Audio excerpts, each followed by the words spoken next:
Oke, pagi hari ini saya ditugaskan untuk memberikan materi analisis data kuantitatif.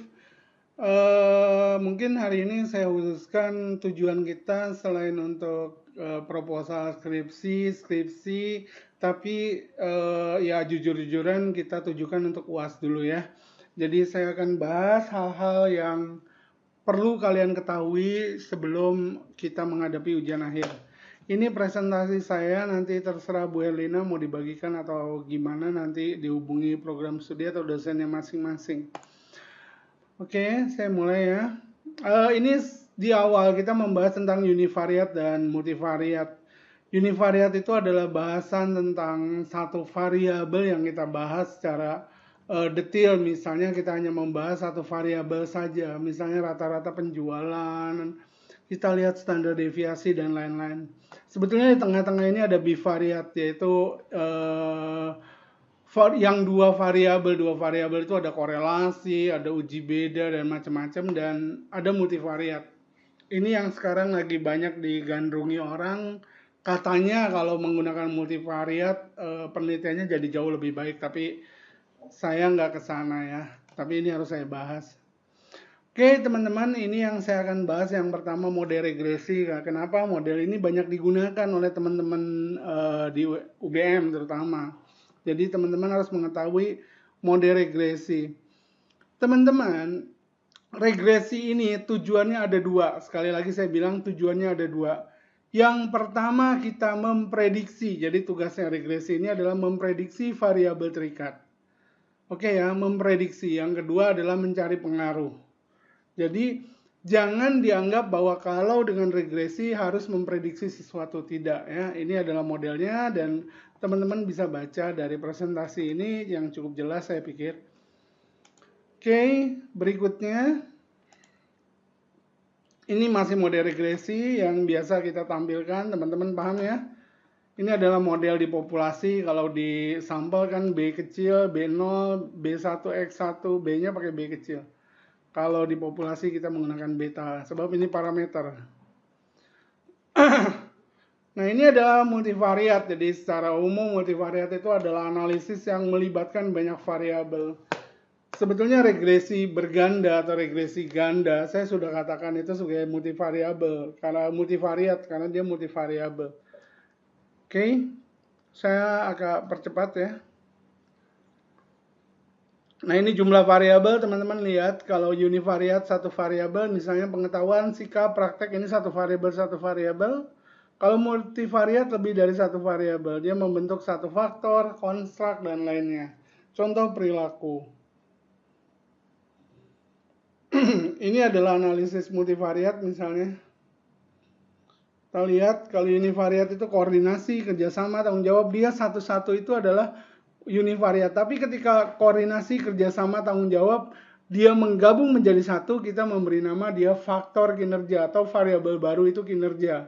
Nanti kalau teman-teman bahas jauh lebih dalam di depan, kita akan ngomong tentang variabel laten. Jadi kinerja, variabel laten kinerja diukur oleh tiga indikator ini, ya. Seperti juga kualitas layanan, ada tangible, responsiveness, reliability, assurance, dan empathy. Oke. Ini adalah ringkasan untuk univariat dan data multivariat. Jadi kalau satu variabel biasa kita gunakan mean, variance. Kita lihat distribusi normalnya seperti itu, analisisnya sederhana dan per variabel. Tapi multivariat dia membentuk faktor konstruk sehingga bentuk datanya menjadi vektor mean dan metrik covariance.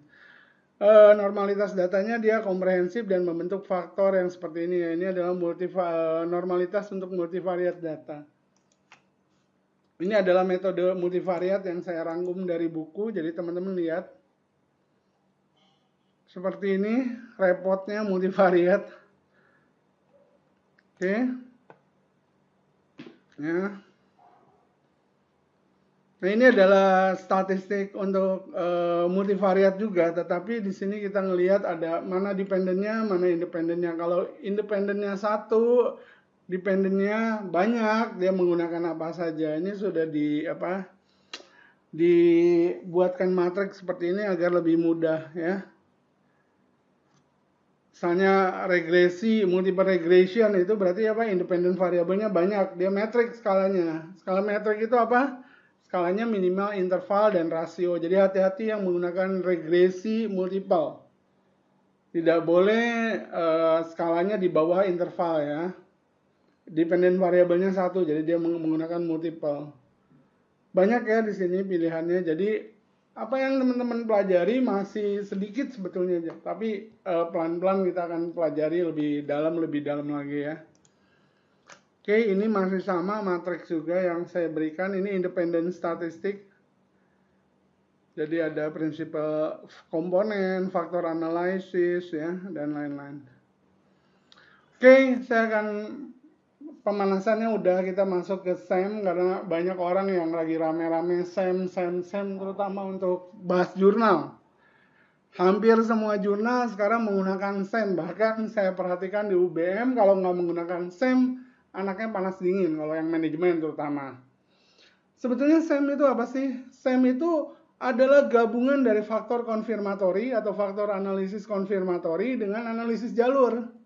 Jadi teman-teman kalau nggak paham faktor analisis, konfirmatory faktor analisis dengan analisis jalur atau peta analisis, jangan berpikir Anda bisa menguasai SEM. Teman-teman, saya ingin mengajarkan jauh lebih dalam hal-hal seperti ini. Bukan teman-teman menjadi ahli statistik, bukan. Tapi bagaimana kita menggunakan alat statistik untuk menjawab masalah kita dalam penelitian. Selama ini yang saya perhatikan mahasiswa kelas saya dan bimbingan saya, mereka hanya taunya ini harus signifikan. Ya, Anda kalau baca buku dari klik gitu ya, petunjuk menggunakan WAPLS, petunjuk menggunakan IBM, SPSS, dan lain-lain, ya mereka hanya mengajarkan ini signifikan dan tidak signifikan. Saya berbeda, saya ingin ada storytelling di balik hasil dari statistik itu. Jadi kalau keluar angka segitu, apa yang kita bisa ceritakan? Buat saya signifikan nggak ada cerita apa-apa. Jadi ada yang lebih dalam behind itu gitu. Oke, jadi kita perlu ini. Ini kalau saya berikan contoh, ini adalah analisis konfirmatori.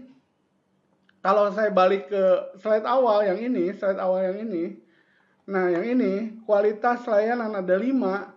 Saya majukan lagi ya, sorry, saya agak loncat-loncat. Saya majukan, ini kualitas layanan, ini yang 5, tangible, assurance, reliability, responsiveness, dengan apa nih satu lagi, empathy. Jadi ini adalah, sorry, saya kasih pointer biar agak keren dikit. Nah ini adalah kualitas layanan. Nah ini adalah yang tadi itu Tera. Ya, ini adalah indikatornya seperti itu. Nah, analisis faktor konfirmatori kalau teman-teman mau tahu itu ada yang bisa dilakukan atau ada yang setara dengan yang namanya validitas. Saya nggak pernah ngomong uji validitas ya, tapi saya bilang validitas. Jadi pembuktian validitas. Dengan apa ini? Loading faktornya itu adalah validitas indikator. Jadi apakah X1 bisa mengukur latent variabel ini? Ya lihat loading faktor ini. Yang kedua, di confirmatory analysis ini,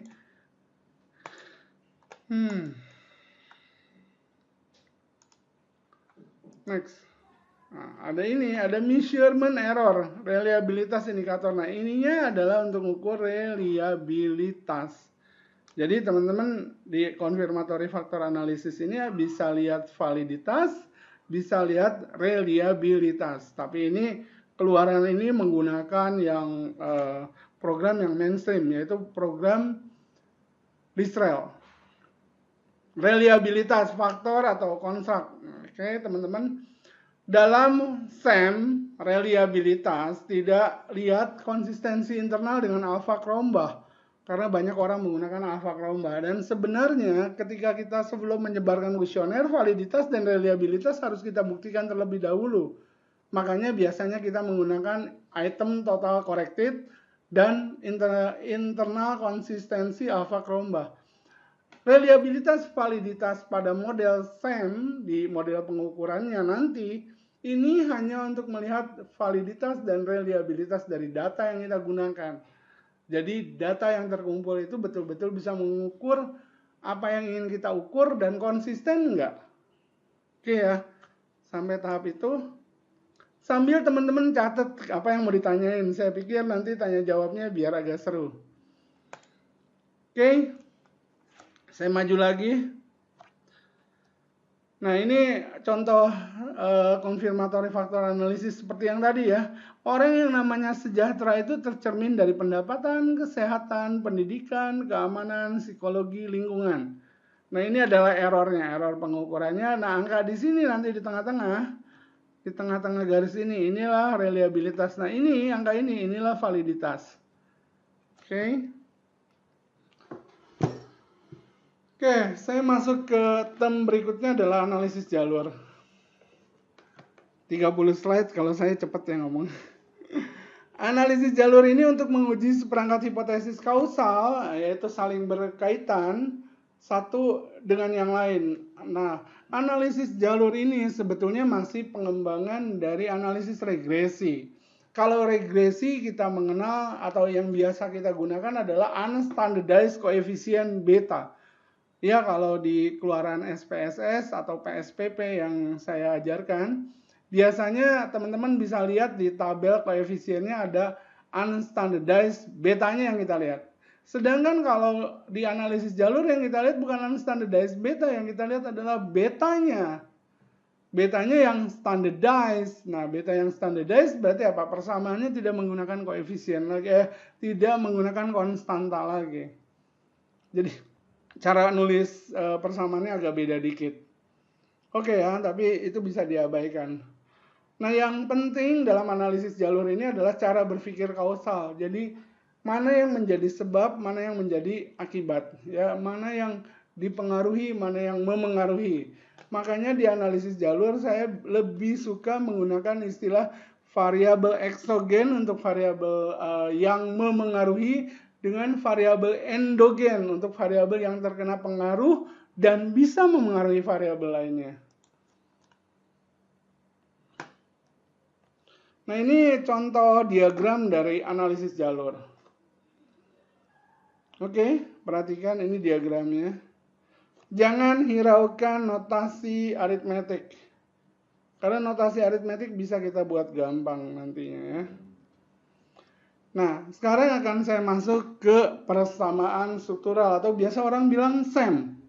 SEM rumit ya, rumit kalau kamu tidak mengerti teorinya, tidak mengerti basicnya. Tapi akan saya pecah menjadi gampang karena kita hanya 100 menit dan sekian banyak materi yang saya harus berikan.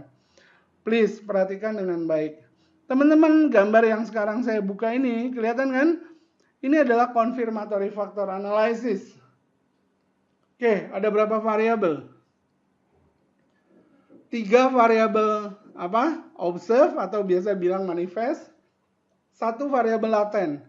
Sebetulnya yang variabel sesungguhnya adalah laten variabel ya, karena yang observe itu adalah untuk mengukur laten variabel. Jadi ini baru menampilkan 1 variabel laten. Oke, ini adalah CFA. Ketika saya buka gini, ini adalah 1 CFA. Ini adalah CFA, ini adalah CFA. Confirmatory factor analysis. Saya buka lagi ini ada CFA lainnya ya, berarti kita udah punya 2 variabel. Ini CFA. Nah, ini adalah 2 variabel laten yang saya panah. Ya, kalau Anda tidak mau menggunakan C dengan apa tuh, satu lambang itu, boleh aja bilang X ke Y.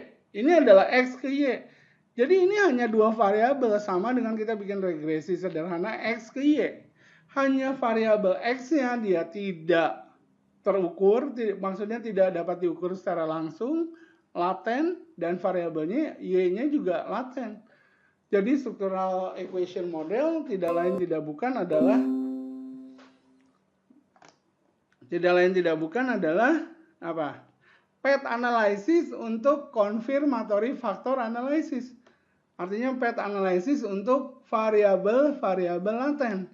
Nah, variabel laten diukur dengan konfirmatori, itu adalah SEM. Makanya saya bilang di awal, Anda mau belajar SEM, Anda harus tahu 2 hal. Secara detail ya, secara dalam ya. Pertama, konfirmatori faktor, kedua adalah PET analysis. Oke, ini yang serempak ada dalam SEM. Tadi sudah saya bahas dari awal, confirmatory factor analysis. Ini yang dikatakan sebagai model pengukuran adanya apa? Validitas dan reliabilitas. Saya balik dulu ke slide sebelumnya. Nah, ini adalah model pengukuran. Validitasnya yang mana? Yang ini apa nih? Lambda. Ya, yang lambda ini. Ini adalah validitas. Reliabilitas mana? Delta. Delta kecil. Ini adalah reliabilitas. Ini adalah model pengukuran. Model pengukuran. Confirmatory factor analysis. Sedangkan yang ada di dalam buletan merah ini adalah model struktural. Atau yang namanya model PET. Makanya saya bilang ada model PET antar variabel laten. Oke ya. Dua hal ini yang secara serempak dalam SEM kita lakukan. Oh, cepet banget ya neranginnya ya. Udah di ujung. Nah teman-teman, ini yang lagi rame. Pak. Ya. PPT-nya hilang. PPT-nya hilang? Iya, nggak muncul di layar, Pak.